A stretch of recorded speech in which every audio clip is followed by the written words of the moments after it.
Habari za leo mpendwa mtazamaji, ninakukaribisha katika mwongozo wa kujifunza Biblia wiki hii kwa ufupi. Katika wiki hii tunalo somo la pekee sana ambalo linasema mataifa yote na Babel. Tuombe. Baba Mungu mtakatifu, asante, tunakukaribisha uweze kuwa nasi kwa njia ya Roho wako mtakatifu, tuweze kuelewa ni nini umekikusudia kwa maisha yetu tunapotafakari maisha ya Babel na mataifa mengine. Tunaomba ukawe nasi kwa jina la Yesu Kristo. Amen. Katika wiki hii, somo hili linahitaji kutukumbusha mambo kadhaa ya msingi ambayo kwayo twaweza kujifunza kutokana na mataifa yote yaliyokuwepo wakati ule na Babel. Na fungu letu kiongozi linatoka kitabu cha Mwanzo 11 na fungu lile la 9, ndipo ambapo somo letu limejikita, na nitalisoma kama ifuatavyo. Kwa sababu hiyo jina lake likaitwa Babel, maana hapo ndipo Bwana alipoichafua lugha ya dunia yote, na kutoka huko Bwana akawatawanya waende usoni pa nchi. Itakumbukwa ya kwamba wakati Nuhu na familia yake walipotoka katika safina, waliambiwa ya kwamba wamepaswa kuzaana na kuongezeka. Lakini tunachokijifunza katika somo hili kulingana na fungu hili, inaonyesha ya kwamba wanadamu waliamua kufuata njia zao wenyewe. Hili ni jambo la kwanza la kujifunza, ya kwamba wanadamu walikwenda kuishi maeneo ya Shinari, ambako waliamua wajitengenezee mji, na huo mji ukaitwa Babel.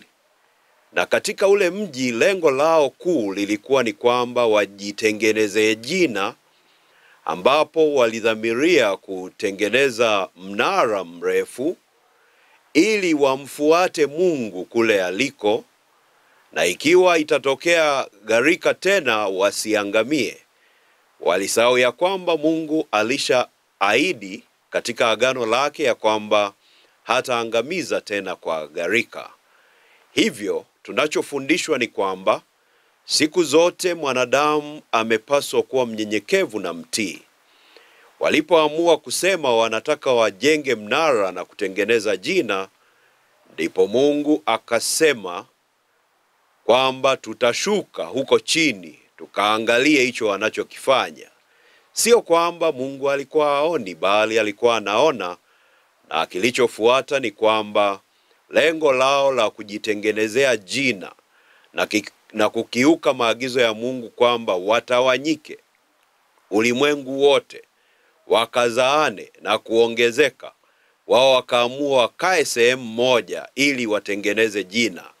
Leo tungesema walitaka kutengeneza legacy, lakini legacy wanayoamua kuitengeneza, legacy unayoamua kuitengeneza, je, ni kwa mapenzi ya Mungu au ni kwa ajili ya kujiinua? Mpendwa mtazamaji, ebu tutii na kufuata maagizo ya Mungu. Kuyakiuka, matokeo yake walitawanyishwa, wakavurugwa lugha, kwa maana ya kwamba hawakuweza kusikilizana tena na hawakuweza kuendelea na mpango wao wa kujenga mnara. Hilo ni jambo la kwanza, tuwe watiifu. Jambo la pili tunachokijifunza katika somo hili ni kwamba baada ya Nuhu kutoka katika safina, kumbuka ametoka na vijana wake watatu, Shem, Ham na Yafet. Nuhu anaamua kuwa mkulima wa zabibu.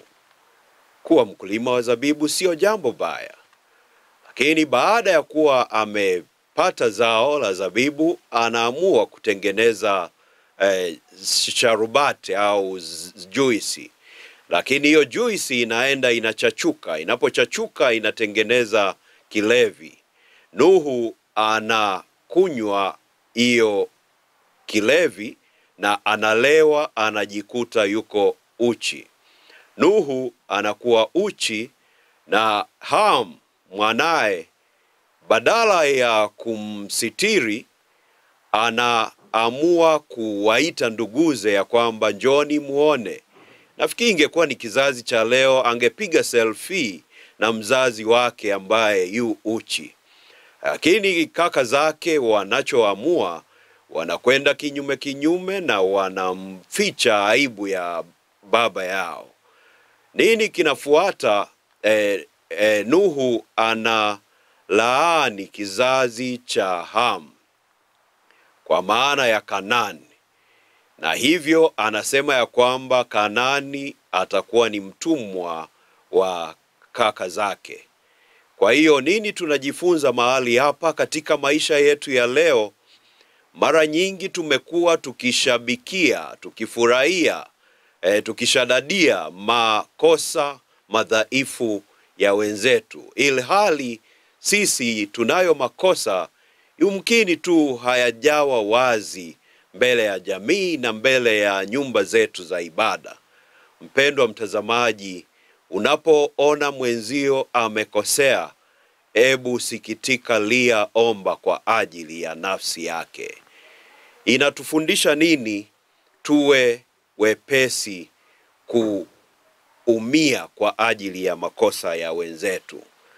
Neno Babel kwa maana nyingine ni Balal. Balal maana yake ni mlango wa kwenda kwa Mungu au kumfikia Mungu. Lakini tunachokiona pale baadaye, maana nyingine ni pale ambapo Mungu alichafua lugha zao wasisikilizane. Nini fundisho tunalipata mahali hapa? Siku zote mpendwa mtazamaji, usitumie njia yako binafsi. Usitumie akili yako, ujanja wako kutaka kumfikia Mungu. Siku zote shuka chini na mtegemee Mungu, sikiliza maagizo yake, ndipo utakapoweza kufanikiwa. Somo letu la wiki hii, ninakuomba na mimi mwenyewe binafsi ninaomba Mungu atusaidie tutii maagizo ya Mungu, lakini tukumbuke kile alichokisema Mungu.